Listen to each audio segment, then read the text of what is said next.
नमस्कार मित्रों, आज तारीख है 29 नवंबर 2015 रविवार 29 नवंबर 2015 संडे। और ये जो मेरा वीडियो है वो ये अवार्ड वापसी और इंटॉलरेंस और उसके ऊपर है। तो एक बात तो देखो साफ दिख रही है कि इंटॉलरेंस जैसा कुछ इंडिया में है नहीं। मतलब थोड़ा बहुत पहले भी था, आज भी है। कोई ऐसा नहीं है कि नई सरकार आने से कोई इंटॉलरेंस कुछ बढ़ गया हो किसी भी लेवल पे, पुलिस के अंदर या पब्लिक के अंदर या कहीं भी लेवल पे। पूरा जो माहौल खड़ा हो रहा है उसका डिसएडवांटेज क्या है कि इतना यदि ढोल नगाड़ा बजेगा कि इंटॉलरेंस है तो इंटॉलरेंस नहीं होगा तो भी जो माइनॉरिटीज़ है उनको लगने लगा कि इंटॉलरेंस बहुत ज़्यादा है, और उससे मेजॉरिटी को दबाने में भी आसान होगी। कि मतलब पहले यदि कोई कुछ बोले, जैसे पीके जैसी मूवी बनाई हिंदू धर्म को बदनाम करने के लिए, शिव को एक तरह का नीचा दिखाने के लिए, या हिंदू धर्म के देवी देवताओं को नीचा। और परेश रावल ने जो पिक्चरें बनाई थी, 2-3 पिक्चर उसने बनाई, ओ माई गॉड, OMG, और ये दूसरी एक पिक्चर बनाई थी मैं भूल गया उसका नाम, परेश रावल की थी। उसके बाद ये पिक्चर बनाई थी अजय देवगन ने, सिंघम रिटर्न्स 2 या जो भी है, वो भी हिंदू साधुओं का अपमान करने के लिए बनाई थी। अब उसके खिलाफ कोई बोलेंगे तो दबाएंगे कि तुम बहुत इंटॉलरेंट हो गए, बहुत इंटॉलरेंट हो गए। मतलब एक कि अब जितना भी तुम्हारा अपमान होता हो, जितना भी अवमान होना हो, तुम्हें सहन करना पड़ेगा। यदि सहन नहीं किया तो हम तुम्हारे फोरहेड पे इंटॉलरेंट का लेबल लगा देंगे। इसमें जाहिर है विदेशी पैसा है कि ये जो एक्टर है वो देखते हैं कि हम इंटॉलरेंट का ढोल नगाड़ा बजाएंगे तो जो विदेशी कंपनियां उनके पिक्चरों को US में प्रमोट करती है उसमें रेवेन्यू बढ़ जाएगी। हो सकता है इंडिया में थोड़ी रेवेन्यू कम हो जाए, इंडिया में शायद उनको 10% 20% रेवेन्यू कम हो जाए, पर अमेरिका के अंदर भारतीय पिक्चरों का मार्केटिंग अमेरिकन कंपनी करती है, क्योंकि अधिकतर थिएटर अमेरिकन कंपनियों के पास में है। तो यदि रिश्ते अच्छे हैं अमेरिकन कंपनियों से तो तुम्हारी थिएटर अमेरिका के, तो मतलब यदि अमेरिकन कंपनियों से रिश्ते अच्छे हैं तो तुम्हारी पिक्चरें अमेरिका में ज़्यादा चलेगी, और अमेरिका में पिक्चर चलती है तो ज़्यादा पैसा आता है। अमेरिका में एक ऑडियंस देखता है तो उससे जितना प्रॉफिट होता है, और इंडिया में कोई एक सीट दिखे तो अमेरिका का प्रॉफिट है वो कई गुना ज़्यादा है। तो ये सब चीज़ें देखो तो जो बहुत सारे एक्टर है वो मिशनरियों के कहने पे चलते हैं। प्लस जो दाऊद पे जो शिकंजा धीरे धीरे कसता जा रहा है उसकी वजह से फिल्म इंडस्ट्री के बहुत सारे लोग जिनको डायरेक्टली इनडायरेक्टली दाऊद से मदद मिलती थी वो भी थोड़े बौखला गए हैं। इसलिए वो भी फिर इंटॉलरेंस का ढोल नगाड़ा शुरू कर देते हैं।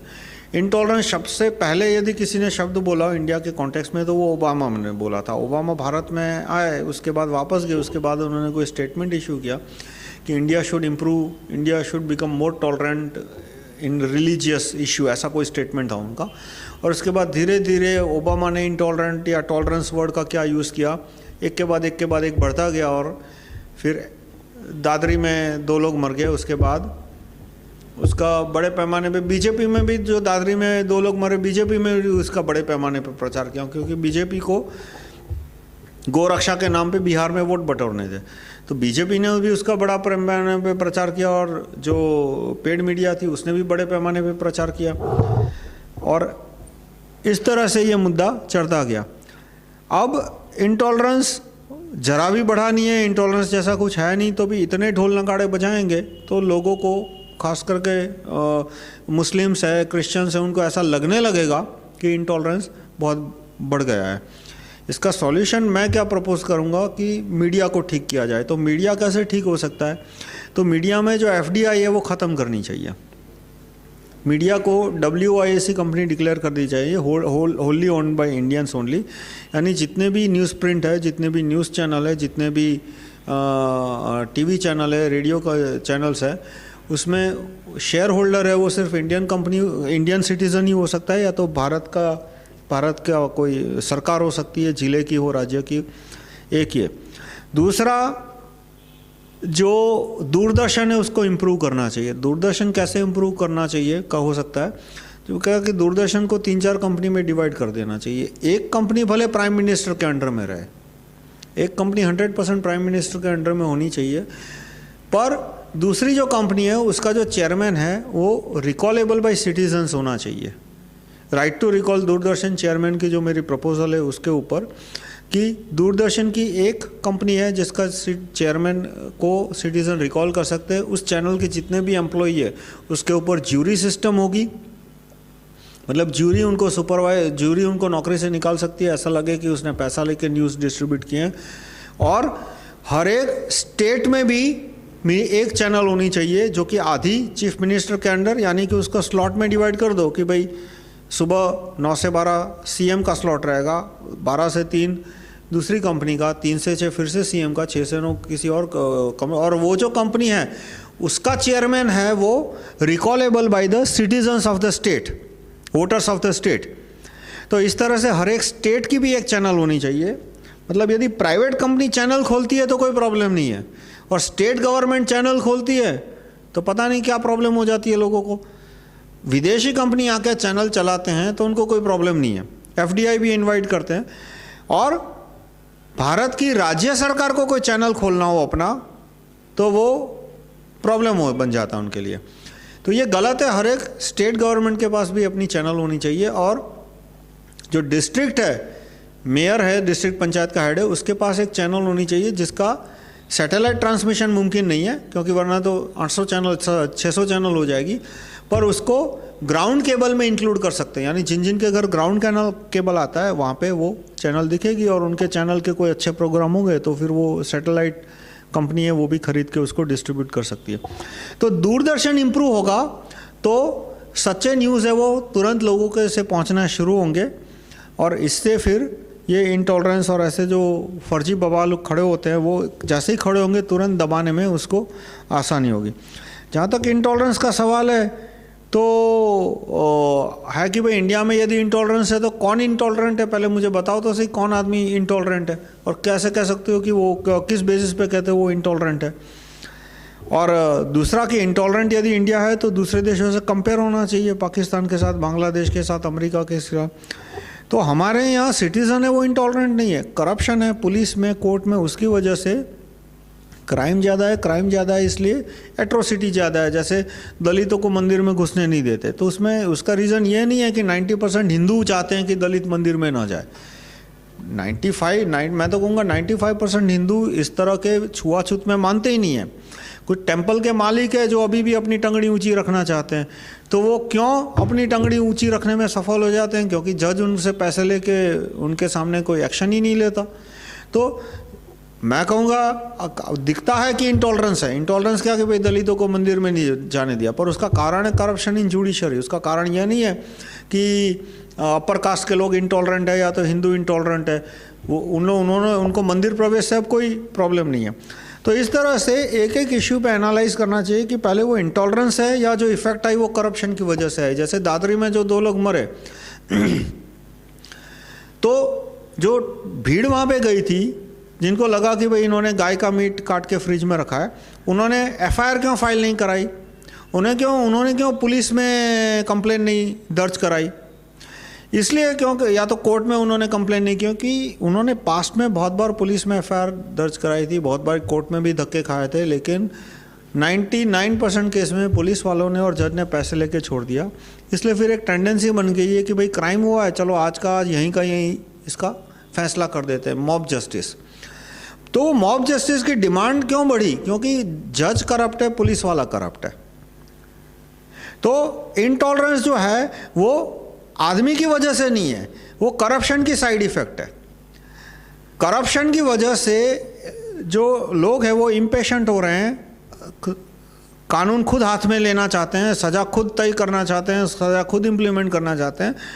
तो इंटॉलरेंस उनके कोर में नहीं है, उनके स्वभाव में नहीं है, पर पुलिस के और अदालत के भ्रष्टाचार की वजह से वो इंटॉलरेंस बढ़ रहा है। इसी तरह से एक कश्मीर का कोई था, वो गाय की तस्करी कर रहा था, हिमाचल प्रदेश से वो गायें गैर कानूनी तरीके से खरीद के कश्मीर ले जा रहा था या जो भी हो, उसका ट्रक पकड़ा गया तो वहाँ पे जो स्थानिक गोरक्षक थे उन्होंने हत्या कर दी।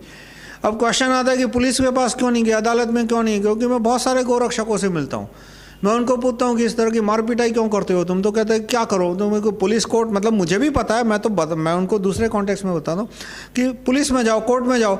तो कहता है वो तो आपको भी पता है, पुलिस में जाऊँगा तो कोर्ट में क्या होगा। मैं कहता हूँ पुलिस उनसे पैसा लेके छोड़ देगी, और नहीं हुआ तो जज उनसे पैसा लेके छोड़ देगा। तो उसका सॉल्यूशन है कि हमें कोर्ट सुधारनी चाहिए, पुलिस सुधारनी चाहिए, कि right to recall police commissioner, right to recall जज, ज्यूरी सिस्टम, तो इससे पुलिस सुधरेगी, अदालत सुधरेगी, क्रिमिनल जेल में जाने शुरू होंगे। तो मॉब है वो क्रिमिनल के घर जाएगी तो सीधा उसको पकड़ के पुलिस के हवाले करेगी, सीधा उस पर मार पिटाई नहीं करेगी। तो जो लोग पहले तो इंटॉलरेंस का जो ढोल नगाड़ा बीज रहे हैं, उनको इंटॉलरेंस प्रॉब्लम सॉल्व करने में इंटरेस्ट नहीं है, वो तो साफ दिख रहा है। आप किसी भी सूडो सेक्युलर से बात करो कि भाई पुलिस सुधारनी है, अदालत सुधारनी है, तो वो कहेगा आज नहीं अगले जन्म में। लेकिन जो ये इस्लामिक टेररिज्म पे और गोरक्षा और गोहत्या के मुद्दे पे जो काम कर रहे हैं, आप देखना उनमें से भी 95% को कानून सुधारने में इंटरेस्ट नहीं है। वो गलतियां निकालेंगे कि भाई क्यों हमने कसाई को पीट के मार डाला, क्यों हमने पुलिस के हवाले नहीं किया, क्यों उन्होंने अदालत के हवाले नहीं किया, क्योंकि वो रीज़न साफ बताएंगे वो सच है कि पुलिस करप्ट है, जज करप्ट है। पर सॉल्यूशन के लिए right to recall police commissioner, jury system over policeman, jury system in court, right to recall जज, नार्को टेस्ट इन पब्लिक, तो वो सारे उपायों का विरोध करेंगे कि नहीं पब्लिक में नार्को टेस्ट नहीं होना चाहिए, नहीं राइट टू रिकॉल जज नहीं होना चाहिए। तो उनको भी क्या है कि इन सारे मुद्दों पे वोट बटोरने हैं कि किस तरह से ये सारे मुद्दे गरमाए जाए ताकि ज़्यादा से ज़्यादा हिंदू वोट है वो बीजेपी को मिले। उनको सिर्फ ये मुद्दे उनके लिए सिर्फ वोट बटोरने के लिए, इसलिए वो ऐसे कानूनों की मांग नहीं करते कि जिससे प्रॉब्लम कम हो, और प्रॉब्लम कम हो जाएगा तो अपने आप इंटॉलरेंस भी कम हो जाएगा। मतलब जो इंटॉलरेंस है नहीं, पर जो बिहेवियर है, एग्रेसिव बिहेवियर है, जैसे कसाई को पीट के मार डाला या तो ट्रक वाले को पकड़ के मार डाला, जो एग्रेसिव बिहेवियर है वो अदालत पुलिस सुधरेगी वैसे अपने आप कम होता जाएगा।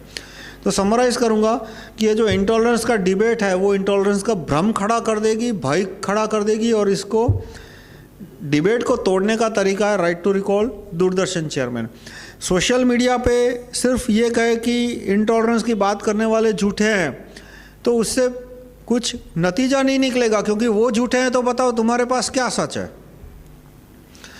जो प्रॉब्लम है उसका सॉल्यूशन रखना चाहिए। एक बात देखनी चाहिए कि जो 2 लोगों को मार डाला दादरी में वो अपने आप में गलत था, उनको कोर्ट में ले जाना चाहिए, उनका पब्लिक में नार्को टेस्ट होना चाहिए, पता लगाना चाहिए कि सचमुच गाय मारी थी या भैंस का मीट था, और प्रूव हो कि वो गाय का मीट है, उसके बाद उनको फांसी होनी चाहिए। ये मैं मानता हूँ, पर पहले नार्को टेस्ट के द्वारा, ज्यूरी के द्वारा प्रूव होना चाहिए कि वो मीट गाय का मीट था, या तो वो जो फॉरेंसिक टेस्ट है उसके द्वारा। इसी तरह से जो कसाई गायों को चुरा के हिमाचल प्रदेश से कश्मीर ले जा रहा था उसको भी फांसी होनी चाहिए, पर पहले उसका पब्लिक में नार्को टेस्ट होना चाहिए कि वो गायें उसने खरीदी नहीं थी कानूनी तौर पे, उसको वो कसाई खाने में कत्ल कराने के लिए ले जा रहा था। वो एक बार प्रूव हो जाए, एस्टैब्लिश हो जाए, उसके बाद उसको फांसी देनी चाहिए। सीधा जाके उसको मार डाला वो अपने आप में गलत है, और इसमें बहुत निर्दोष लोग भी मर सकते हैं, और इसमें एक हफ्ता वसूली की सिस्टम भी खड़ी हो जाएगी कि उस एरिया के कुछ गुंडे होंगे, वो गोरक्षा का लिबास पहन लेंगे, और जो भी ट्रक जा रहा होगा उसमें देखेंगे कि गाय बैल है, बोलेंगे कि लाओ भाई पैसा दो, तो जाने देंगे, नहीं पैसा हो तो तुम्हें मार के गोरक्षा का खड़ा कर देंगे। तो इससे तो ऊपर से और गोहत्या बढ़ेगी कि जो उनको पैसे दो और निकल जाओ।